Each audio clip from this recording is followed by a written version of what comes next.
자, 최단유 김프로 나왔습니다. 안녕하세요, 김프로. 네, 안녕하세요, 김프로입니다. 네, 김프로. 네. 좋아요. 네. 가겠습니다. 첫 번째 소식.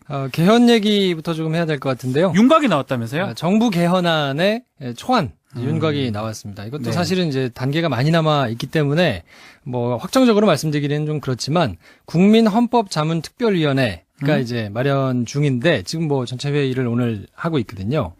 헌법을 이제 고치는 건데 네. 사실 이제 개헌이라는 이슈 자체가 그 좀 관심이 있어서 아시는 분들은 좀 아시지만 뭘 바꾼다는 건가 뭐 이렇게 생각하실 수 있잖아요. 여태까지 총 9번 이제 헌법이 바뀌었는데 9차 개정이요. 그렇죠. 네. 대부분 헌법이 지금 바뀔 때마다 가장 큰 이슈가 헌법을 왜 바꿨느냐 그러면 장기 집권을 이제 하고 싶다.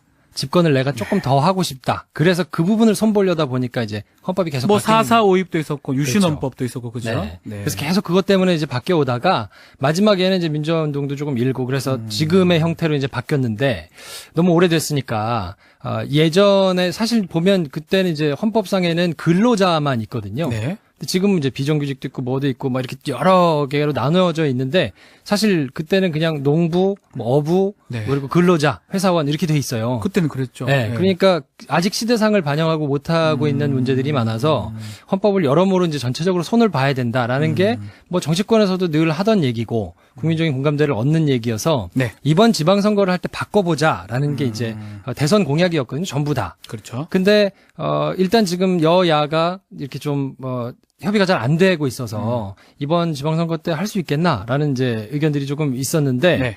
그래서 정부 쪽에서는 어쨌든 초안을 좀 내가지고 속도를 조금 높여보자 하는 게 지금 취지거든요. 기본적으로 이제 뭐 국민의 기본권, 네. 권리 의무가 나올 거고 우리 중요한 거는 뭐 권리 의무도 중요하지만 통치 구조가 나올 것 같은데요. 그렇죠. 어떻게 보고 있습니까? 지금 말씀하신 그 두 가지가 네. 헌법의 큰 덩어리를 보면 두 가지 덩어리로 이제 구성이 돼 있는 네. 거예요. 국민이 누려야 될 권리나 권리? 뭐 지켜야 될 의무 이거를 규정한 이제 조항들이 쭉 있고 또 하나는 국가기관을 이제 어떻게 운영할 거냐 이 원칙을 정하는 게 이제 통치와 관련된 얘기인데 네. 뭐 주요한 내용만 말씀드리면 애초에 4년 중임제를 이제 고려를 조금 했었는데 논의하는 과정에서 이제 4년 연임제로 하는 게 맞겠다. 이거는 설명 좀 해주셔야 돼요. 중임제와 쉽지 연임제 않아요? 뭐냐? 그러니까 쉽게 얘기하면 그 중임제가 되면 대통령을 지금 했던 사람이 네. 그러니까 문재인 대통령이 지금 하고 또 선거에 이제 출마해가지고 네. 대통령 선거에 떨어졌단 말이에요. 그러면 떨어졌어도 그 다음번에 두 번은 무조건 할 수 있다. 네, 평생. 차차기로 내가 다음번에 한 번 더 도전할 수 있게 하는 게 중임제고 네. 연임제는 이어서 짧으니까 한 번 더 하는 것까지는 오케이. 연달아 두 번 할 수 있는데 그렇죠. 떨어지면 못 떨어지면 못 나와요. 그러니까 그 이제 만약에 떨어졌는데도 다시 나올 수 있다 그러면 네. 뭔가 여러 가지로 정치적으로 이렇게 셈법이 복잡해질 거 아닙니까? 그러니까 이제 그런 걸 좀 방지하기 위해서 중임제 말고 연임제로 하기로 이제 좀 틀을 미국식이네요, 거의. 그렇다고 네. 봐야 되겠죠. 그러면 문재인 대통령이 이거 한 번 더 하려고 그러는 거 아니냐 생각하실 수 있겠는데 현행헌법에 조항이 있잖아요. 법에 지금 128조에 네. 해당 대통령에 대해서는 효력이 없다 이렇게 못을 박아놨기 때문에 네. 뭐 문재인 대통령은 해당 사항 없고 이 다음번 대통령부터 이제 바뀐 헌법에 적용을 이제 받게 되는 거죠. 자, 수도를 법으로 정하는 방침도 있다면서요? 기억하실지 모르겠는데 2003년에 네. 그 행정수도를 건설하겠다고 세종시를 만들었잖아요. 네. 그래서 그거를 특별법으로 만들어서 이제 글로 다 옮기는 거를 했는데 위헌 받았어요? 반발이 되면서 헌법재판소에다가 이게 맞냐 했는데 위헌이 나왔어요. 그렇죠. 2004년도에 헌법에는 명문화돼 있지는 않은데 네.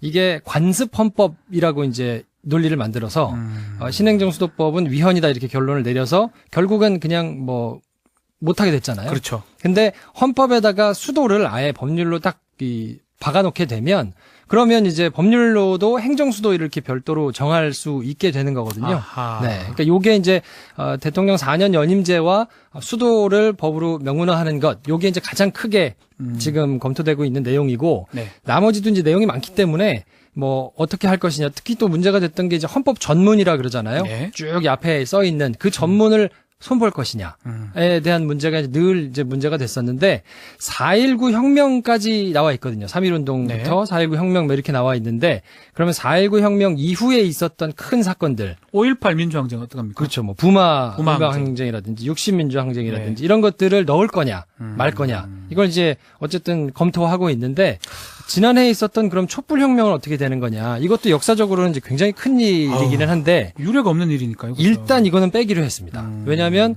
어떤 사건이라도 의미가 크게 있다고 하더라도 그래도 한 20년에서 30년 정도는 그렇지. 흘러야 역사적으로 평가도 되고 재조명도 되고 하기 때문에 당장 이걸 넣지는 않고 미룬다라고 이제 방침을 헌법 전문에 대해서는 그렇게 정해졌고요. 자, 김프로 이거 잘 될 것 같아요. 저는 조금 부정적인데 이게 잘 되겠습니까? 이게 쉽지 않죠. 왜냐하면 정부에서는 나름대로 초안을 잡고 뭐 낸다고 하더라도 혼자 다 끌고 갈 수가 없어요. 정부가 이걸 발의를 해도 법에 관련된 문제니까 국회라는 법을 만드는 조직이 이제 따로 있잖아요. 그렇죠. 그리고 국민투표에 붙여서 이제 해야 되는데 국민투표를 하려면 어쨌든 안이 있어야 되니까 이 안을 국회에서 만들어야 되는데 일단 뭐 여당과 청와대는 빨리 하자라는 입장인데 야당들은 그렇게 이제 협조적이지는 않거든요. 그래서 한국당에서는 필요한 게 있으면 초안을 만들어 가지고 여당에다가 줘라. 그러면 우리가 협의할게. 국회에서 해야 되는 거 아니냐라고 네. 얘기를 하고 있고 대통령이 초안을 만들면 이거는 정쟁만 되고 통과가 안 될 거다라고 이제 엄포를 조금 놓고 있고요. 그렇죠. 바른미래당도 이 야권 전체가 반대해가지고 아마 부결될 거다 넘겨도. 그러니까 국회에서 이거는 키를 잡고 논의를 하도록 해야 된다 이렇게 지금 얘기를 하고 있어서 청와대가 속도를 내는 거는 일단 6월 지방선거 때 국민투표를 실시하자라는 네. 의지의 표현인데 그리고 지지도도 이제 많이 높으니까 하여튼 좀 동맹돌파를 해보자라는 취지인 것 같은데요. 근데 어쨌든 지금은 야당이 반대하는 그 논리는 그거거든요. 주객이 전도됐다. 네. 법을 만드는 것은 국회니까 이거를 국회에서 키를 잡고 해야 된다라고 얘기를 이제 하고 있는 거라서.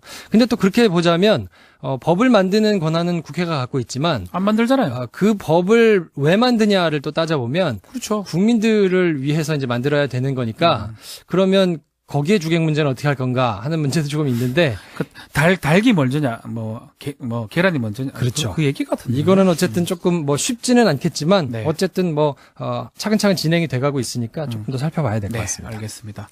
자, 중국 소식 봐야 될 것 같아요. 중국도 어제 개헌을 했는데 결과가 뭐 중국 공산국가는 뭐 공산국가는 아닌데 놀라워요? 깜짝 놀랐습니다. 아, 무서워요. 뭐. 어제 이제 개헌한 투표가 있었는데 예. 국가 주석이 3연임, 그러니까 네. 3번 연임을 금지하는 조항이 있었거든요. 근데 이거를 이제 없애는 내용이었어요. 그러니까 계속 연임할 수 있다라는 내용인데 시진핑 이제 중국 국가 주석의 장기 집권 이렇게 되면 이제 가능해지거든요. 그렇죠. 근데 총 2,964표. 그러니까 전국 인민대표대회 전인대. 그렇죠. 전인대라고 해가지고 여기서 이제 그 찬성 반대를 하게 돼 있는데 찬성이 2,958표, 반대 2표, 기권 3표, 무효 1표 이렇게 해가지고 저는 반대 2표가 놀랍습니다. 이 그죠? 사람들 뭐 어떤 생각으로 찬성률이 무려 99.79%. 99.79%. 뭐 어마어마하지 않습니까? 이렇게 그러면 압도적으로 찬성이 나온 이유가 뭐냐? 이유가 뭡니까? 사실상 공개 투표라 그래요.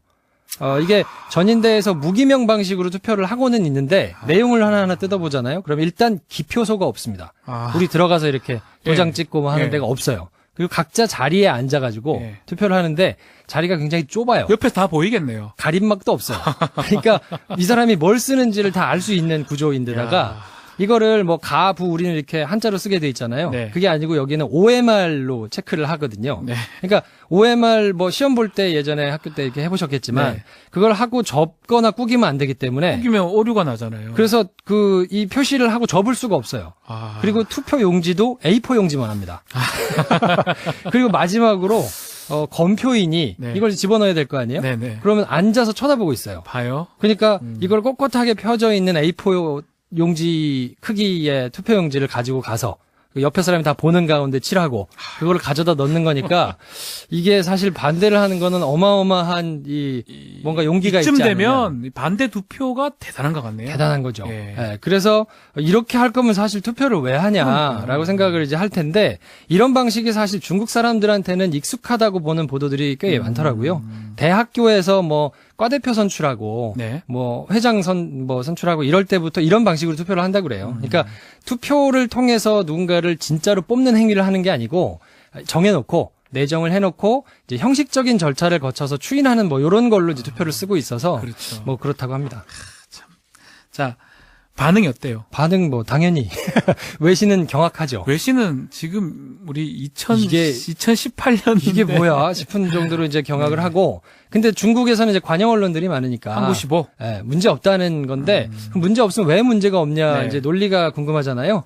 개헌은 민족 부흥을 위한 거고 국민과 인민에 도움이 되는 큰 경사다. 그러니까 중국의 평화와 안정 유지에 도움이 된다. 뭐 이런 이제 논리를 내세우고 있거든요. 네. 그러니까 일부 서구에서 이런 서구식 정치 체계와 비교를 하는데 중국인들은 안정을 원하고 그러려면 당 중앙의 영도가 필요하다. 뭐 이런 논리를 이제 펴고 있거든요. 뭐 썩썩 뭐 먹히진 않을 것 같은데 일단은 뭐 찬성이 돼버렸으니까. 그렇죠. 근데 네. 이제 중국 내부에서는 비판의 목소리가 조금 많이 나오고 있어요. 그래서 이게 사실 2004년에도 개헌 때문에 전인대 표결이 한 번 있었는데 이때는 반대가 10표, 기권 17표 뭐 이렇게 최소한 두 자릿수는 나왔었거든요. 근데 지금 이제 완전히 그냥 한 자릿수로 떨어졌으니까 이게 사실상 그 이제 황제가 된 거나 마찬가지잖아요. 그렇죠. 근데 이 절대 권력은 항상 부패하도록 돼 있기 때문에 이게 지금은 이겼을지 몰라도 시간이 조금 지나면 반드시 문제가 생기지 않겠나 뭐 이렇게 보는 시각들이 많습니다. 맞습니다. 자, 세 번째 소식, 미투 소식 전해주세요. 네, 경찰이 어제 이윤택 연출의 자택과 극단을 압수수색했는데요. 네. 휴대전화나 뭐 이런 자료들을 압수를 했다 그래요.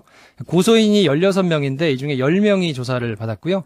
오늘 내일 중에 나머지 6명이 조사를 받을 방침이라고 합니다. 그래서 2013년에 이제 친고죄를 기준으로 해가지고 네. 2010년부터 13년 사이에 벌어진 일들은 상습죄가 적용이 되면 뭐 어쨌든 처벌을 좀 받을 수 있을 거고 그 이전에 벌어진 일들은 아마 처벌은 못 받더라도 양형에 참작이 되지 않을까 싶고 맞습니다. 이번 주 중에 이윤택 연출은 이제 조사를 받을 것 같고요. 네. 지금 문학의 얘기를 좀 했는데요. 정치권에도 지금 미투 소식들이 계속 나오고 있죠. 지난주를 굉장히 시끄럽게 이제 달궜었잖아요. 네. 안희정 전 지사의 경우에는 또 다른 피해자가 이번 주 안에 이제 고소장을 낼 예정이라고 하거든요. 네. 근데 검찰에 지난주에 이제 자진 출석을 해서 조사를 받았단 말이에요.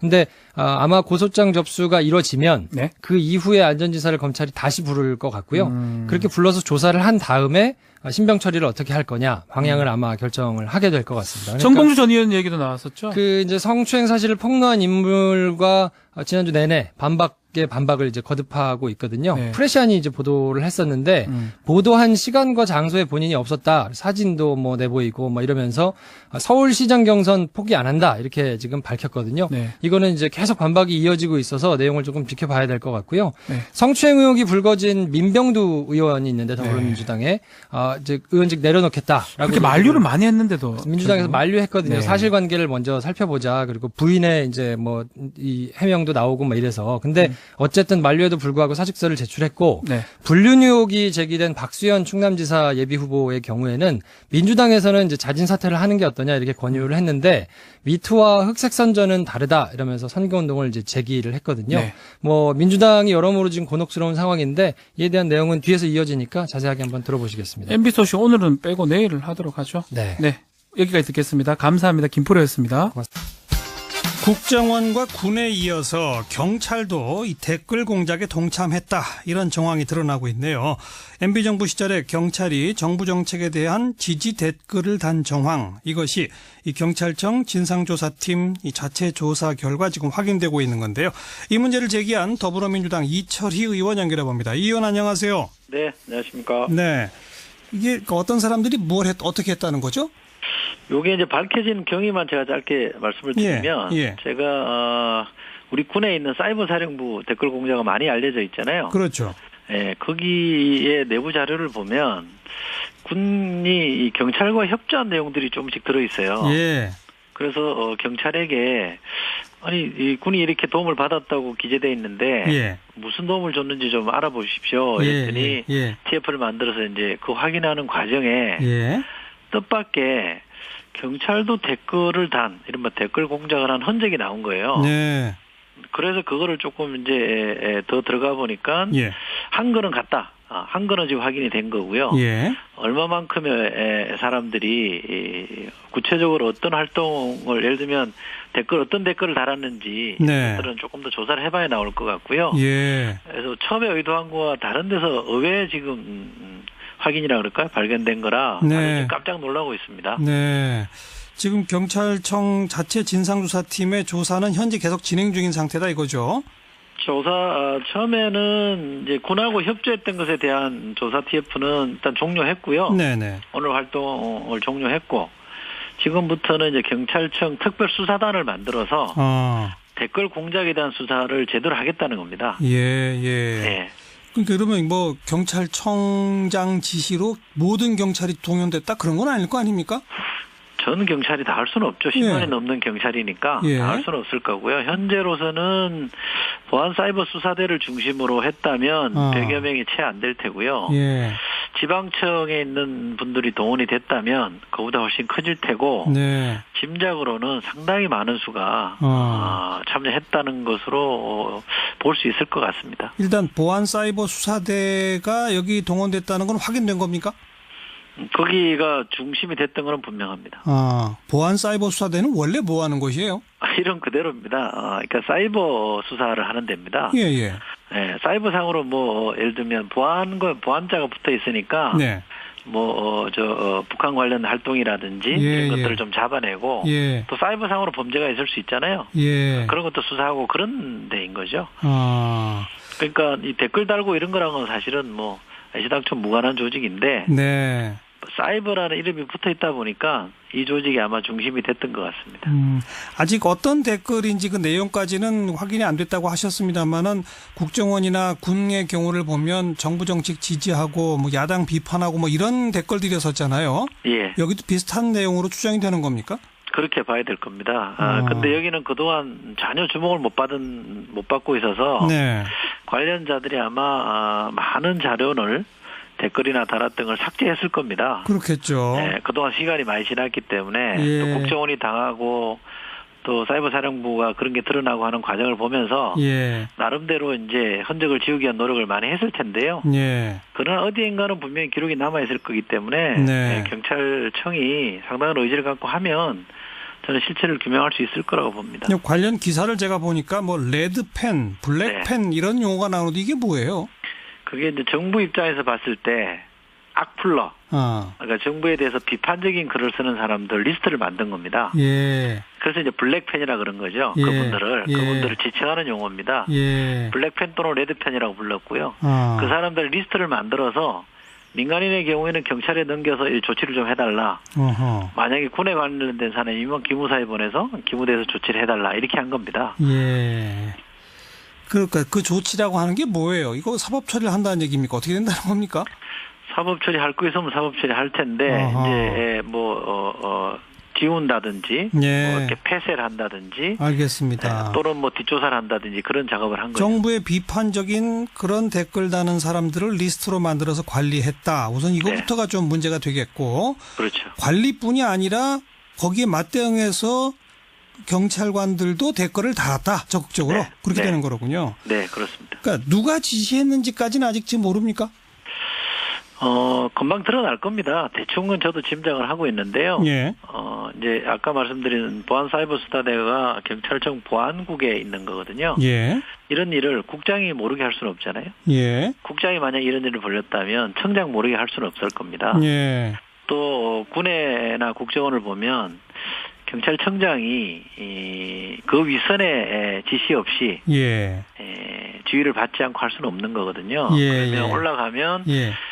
청와대가 컨트롤 타워가 돼서 국정원, 군, 기무사와 사이버사령부, 그다음에 경찰 이 세 축을 중심으로 여론 조작 활동을 했다. 예. 이렇게 보는 게 제가 보고 있는 프레임입니다. 청와대가 국정원, 군, 경찰 모두를 동원했다. 네. 지금까지 근데 국정원 댓글, 군 사이버 사령부 댓글 얘기 나온 거는 오래됐는데 왜 경찰에 대해서는 주목을 안 했을까요, 그동안은? 상식적으로 생각하면 이게 대민 부서잖아요. 예. 일반인들 접촉을 많이 하는 부서잖아요. 공작 부서가 경찰은. 아니고. 그렇죠. 예. 국정원이나 뭐 군 사이버 사령부나 기무사는 폐쇄적인 조직이잖아요. 예. 근데 경찰만 하더라도 뭐 일상적으로 주민들, 일반인들 접촉을 하는 조직이니까 네. 설마 그랬을까라는 생각을 좀 했던 것 같고요. 그다음에 국정원에서 밝혀지고 그다음에 사이버 사령부 밝혀지고 이러면서 거기에 집중하다 보니까 네. 이분들이 이제 흔적을 지울 수 있는 시간 확보했던 것 같아요. 그러다 보니까 지금까지 안 드러났던 겁니다. 일단 그 보안사이버수사대의 상급기관인 보안국장, 그 당시 보안국장을 지낸 사람들이 황성찬, 김용판 뭐 이런 분들인데 일단 요 한겨레 신문의 기사에 의하면 그 두 사람은 다 전혀 그런 사실 없다라고 부인을 했네요. 부인은 아마 하겠죠. 그런데 꼼꼼히 이분들 하신 말씀 읽어보면 이런 게 있습니다. 그러니까 황성찬 전 보안국장은 북한에 대한 대응은 있었을 수 있지만 그 과정에서 내가 아는 한 댓글을 다는 방식으로 대응한 적은 없다 이런 거니까 내가 아는 한이라는 전제를 붙였고 김용판 전 청장도 나는 댓글 달라는 지시를 한 적이 없다. 나는 한 적이 없다는 거거든요. 그러니까 우리 보안국 산하에 그런 일을 한 적이 없다는 게 아니라 나는 지시한 적 없다 이렇게 말씀하신 걸 보면 꼼꼼히 들여다보면 이분들이 뭔가 알겠습니다. 알고 있는데 빠져나갈 구멍을 찾고 있다고 생각할 수도 있습니다. 경찰은 특별수사단을 만들어서 전면 수사에 착수했다. 오늘까지는 현재 그 상태네요. 네. 알겠습니다. 고맙습니다. 예, 고맙습니다. 더불어민주당 이철희 의원이었습니다. 정의당이 민주평화당과 공동교섭단체 구성을 위한 준비를 시작하고 있습니다. 어제 저녁 긴급의원총회를 열어서 당내 공감대를 확인했고요. 곧 당원들의 의견을 묻고 합의가 되면 실무적 협상에 돌입한다는 겁니다. 앞으로 핵심 쟁점은 무엇인지, 당내에 이견은 없는 건지 정의당 이정미 대표 연결해서 자세한 얘기 들어보겠습니다. 대표님 안녕하세요. 네, 안녕하세요. 이정미입니다. 많이 바쁘실 건데요. 어제 긴급 의원총회 했는데 결정한 거죠. 평화당하고 공동교섭단체 추진하기로. 이게 이제 원내 전술이다 보니까 일단 의원단들이 이 문제에 대한 책임 있는 입장을 갖는 것이 필요하다. 그래서 어저께 이제 논의를 한 것이고요. 결과적으로 이 결정 과정은 17일 날 지금 정의당 전국위원회가 소집되어 있습니다. 그래서 이 의원단의 어제 의견을 오늘 아침 상무위에서 보고받고 이 의견을 전국위원회에 붙여서 최종적으로 결정이 되게 되면 평화당과의 교섭이 추진되는 것으로 그렇게 됩니다. 네, 우리 청취자 여러분들이 궁금해할 거예요. 합당하고 교섭단체를 공동으로 한다. 이 차이점 좀 말씀해 주시겠습니까? 예, 뭐 합당을 한 개의 당을 만드는 거죠. 그래서 뭐 공통의 어떤 강령과 당원 당규를 정하고 모든 당 예를 들어서 정의평화당 이렇게 만드는 거죠.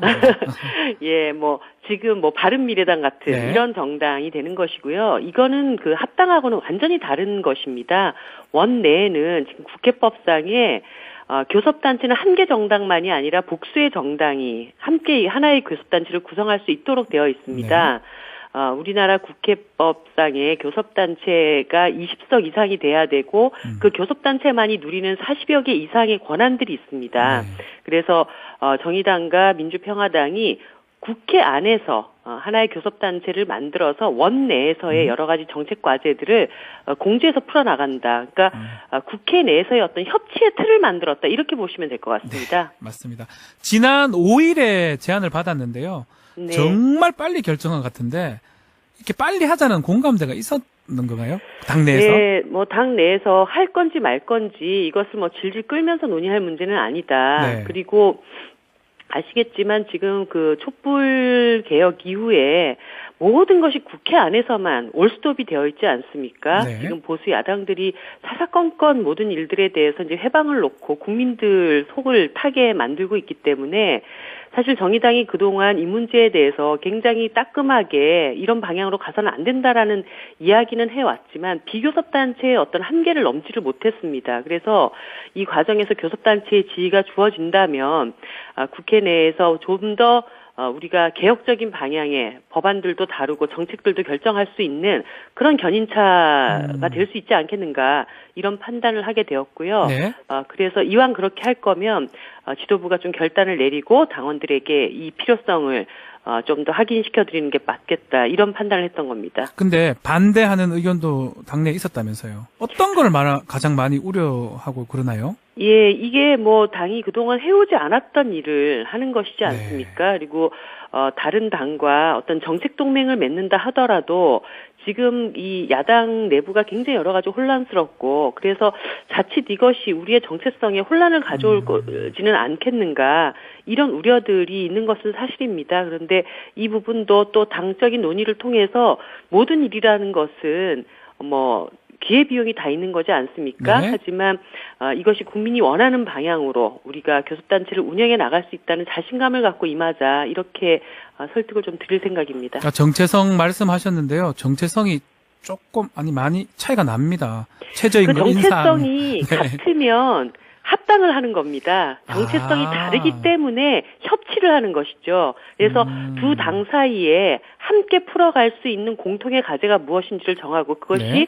국민의 이익이 되는 방향이라면 같이 그 문제를 풀어나가는 그것이 공동교섭단체의 의미입니다. 대표님, 근데 네. 평화당은 14석이에요. 그럼 정의당은 6석이거든요. 네.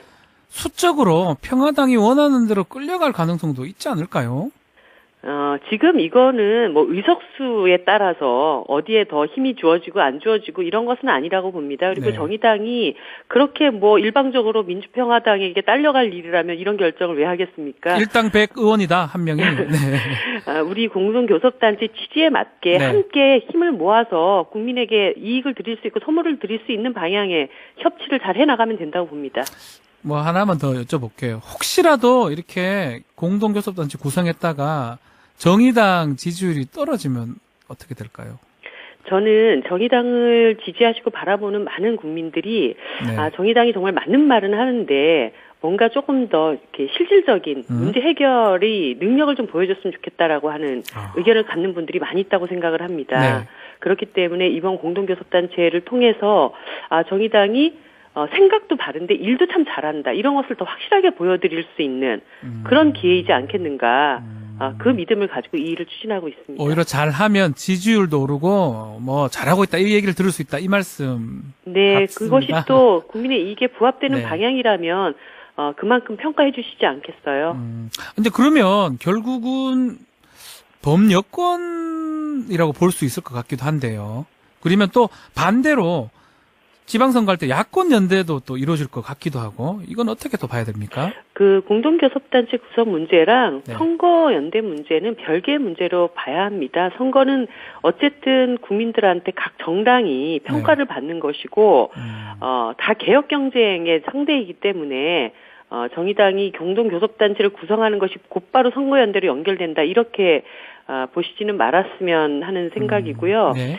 그리고 이제 원체 지금 두 개의 보수 야당이 그 교섭단체 안에서 다수를 차지하면서 여러 어려움을 발생시키고 있기 때문에 저희들이 이제 하나의 교섭단체가 돼서 개혁 방향에 더 힘을 실는 것에 대해서 그런 의미가 충분히 있지만 이것이 또 우리가 여당의 집권 여당에 대해서 또 잘못하는 것이 있으면 그것에 대해서 비판도 하는 그런 야당의 입장에 서는 것입니다. 네. 그래서 그런 여러 가지 것들을 종합적으로 봐주셨으면 합니다. 자, 언제 어떻게 협상이 시작됩니까? 17일 날 네. 전국위원회에서 이제 최종적으로 승인을 받게 되면 본격적인 협상이 진행되겠습니다. 네, 이거 제가 질문 고민하다가 바른미래당 한 말 혹시 들으셨는지 모르겠는데 네. 정의를 포기한 정의당은 존재 이유가 없다 이러는데 여기에서 답할 생각 있으시죠? 그래서 바른미래당에 미래가 없는 것 같습니다. 그 당에 다 대선 3선 의원님들이시고 네. 그 공동교섭단체가 뭐를 하는 데인지 뻔히 다 아시는 분들입니다. 이것이 합당이 아니고 정체성 가지고 논란을 벌이거나 시비거리를 삼을 일이 아니다라는 걸 뻔히 아시면서 그렇게 당에 대해서 의도적으로 악의적으로 막말을 하시는 것은 적절하지가 않죠. 그 바른미래당이 합리적인 보수를 지향하신다면 그렇게 좀 근거 없는 얘기는 앞으로 안 하시는 게 미래를 위해서 좋은 일이라고 저는 봅니다. 바른미래로 가려면 그렇다 그 말씀 같습니다. 주제를 조금 바꿔볼게요. 국민헌법 자문특위에서 정부개헌 자문안 초안을 헌법 자문안 초안을 만들었는데 네. 내용 혹시 보셨습니까? 네. 좀 어떻습니까? 일단 뭐 여러 가지 내용들 중에 가장 이제 관심을 갖는 것이 권력구조 문제지 않겠습니까? 권력구조 문제와 관련해서는 정의당이 갖고 있는 또 기본적인 입장이 있습니다. 그 대통령제든 뭐 내각제든 무엇이든 간에 국회 안에서의 어떤 국민의 신뢰도가 높았을 때, 네. 이 전체 권력구조가 정상적으로 운영된다라는 측면에서, 그 문제에 대한 좀 더 심도 깊은 논의가 앞으로 더 이어져야 한다. 그 부분이 지금 오늘은 뭐 명백하게 그 입장 표명이 안 돼 있기 때문에, 그런 아쉬운 점은 여전히 갖고 있습니다. 뭐 4년 중임 연임 부분은 좀 아직 당에서는 뭐 좀 생각이 있는 겁니까? 저희들이 지금 정의당이 내놓은 입장은 네. 이제 완전 내각제로 가기에는 지금 국회가 그만큼 준비가 되어 있지 않습니다. 네. 하지만 개헌이라는 것이 어쨌든 여러 정치 세력의 최소한의 어떤 합의를 이뤄내야지 또 이게 통과될 수 있는 가능성이 생기지 않습니까? 네. 그런 점에서 현행 대통령제에서 너무 대통령에게 권한이 집중되어 있는 그 폐해를 어떻게 개선할 것인지, 특히 뭐 예산권과 입법권 이런 것들이 이제 쏠려 있다 보니까 제왕적 대통령제 뭐 이런 얘기들도 나왔는데 네. 이런 부분들에 대한 조정과 그리고 국회에서의 일정한 그 권한을 가질 수 있는 부분이 어디까지일지 우리는 뭐 총리 추천권 정도는 한번 논의를 해볼 수 있지 않냐. 네. 그렇게 되면은 개헌안에 대한 어떤 권력 구조에 대한 합의들을 좀 만들어갈 수 있는 길을 열어야 된다. 그렇죠. 뭐 그런 정도의 논의는 지금 저희들이 제출을 해놓고 있는데 어쨌든 아직까지는 대통령의 공식적인 입장이 나오지 않은 것이기 때문에 그런 네. 부분들을 좀 충분히 고려해서 논의를 해나갔으면 하는 바람입니다. 자, 그러면 지금 지방선거하고 개헌 투표 만약 같이 하려면 3월 20일까지는 개헌안이 발의가 돼야 되거든요. 자유한국당의 반대가 만만치 않은데 정부 안으로 가는 겁니까? 어떻게 되는 겁니까? 그러니까 정부가 안을 던졌을 때가 네. 이제 그 정도가 돼야 되고요. 국회 내부에서 논의를 합의를 계속 이뤄나가기 위해서 노력한다면 5월 초까지는 좀 더 논의할 수 있는 시간이 있습니다. 그래서 제가 이제 대통령께도 직접 말씀드렸던 것은 개헌안을 던져놓는 게 중요한 게 아니라 그렇죠. 이게 실현되는 과정이 중요하다. 그래서 대통령께서 자칫 이제 안을 국회로 넘기고 국회에서는 이게 부결되고 그러면 이거를 던진 대통령이 문제냐, 부결시킨 국회가 문제냐, 책임 공방만 남으면서 개헌의 본질은 사라지는 것. 이게 제가 제일 우려하는 상황이기 때문에 대통령의 어떤 의견들은 제출을 한다 하더라도 국회 내부에서 이 합의를 이루어낼 수 있도록 마지막까지 좀 최선을 다할 수 있는 시간을 네. 좀 더 갖는 것이 필요하지 않을까 이런 생각이 듭니다. 대표님 짧게 여쭤볼게요. 지금 정치권으로 확산된 미투 관련해서 더불어민주당 소속 의원들만 지금 걸렸어요. 걸렸다고 표현해야 되나? 가해자로 지목이 됩니다. 이 부분 어떻게 보시는지 짧게 조금. 네. 이 문제에 대해서 정말 진영 공방으로 정치 공작의 문제로 이렇게 얘기하지 않았으면 좋겠습니다. 사실 이 문제에 대해서 자유로운 정당이 어디 있습니까? 정의당은 괜찮겠죠. 정의당도 내부에 이런 문제들이 있습니다. 그래서 제가 그 서지영 검사 폭로 있고 난 다음에 우리 당 안에서 이 문제를 더 철저하게 해결하기 위해서 노력하는 정당이 되겠다고 먼저 고백을 했고요. 국민들께. 네. 모든 정당들이 지난 과정에 대해서 다 살펴보고 그 문제에 대해서 자기 스스로 성찰하고 해결하려는 모습이 우선돼야지 이게 이 당이 잘했네 저 당이 못했네 이렇게 하는 것은 국민들한테 정말 정치권이 더 이상 이제 얼굴을 들 수 없는 그런 상태로 된다고 전 봅니다. 네, 말씀 잘 들었습니다. 여기까지 얘기